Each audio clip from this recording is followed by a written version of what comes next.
El aeropuerto de Teruel continúa elevando su posicionamiento dentro del sector aeroespacial.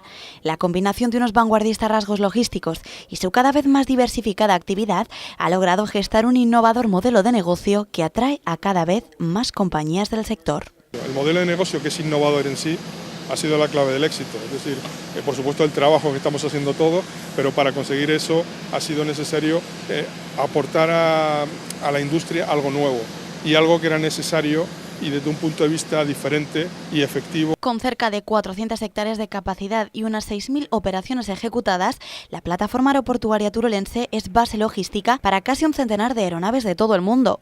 Bajo unas condiciones climáticas y de operatividad altamente competitivas, lidera a nivel europeo el sistema MRO de mantenimiento, reciclaje y puesta a punto de aviones, helicópteros o aeronaves de fuselaje ancho. La ampliación del hangaraje y su enérgica apuesta por la investigación y el desarrollo aeroespacial son ahora su ventaja competitiva. La meta es continuar el desarrollo del mantenimiento de aviones. Como digo, está previsto hacer un hangar para 2 A380 que se convertirá en uno de los hangares más grandes de España. Es un mantenimiento del avión más grande del mundo comercial. Seguiremos en el estacionamiento y el reciclado y diversificando en nuevos clientes, como sabéis, escuela de vuelo, banco de prueba de motores cohete, servicio medicalizado, drones, todo lo relacionado con la innovación del sector aeronáutico.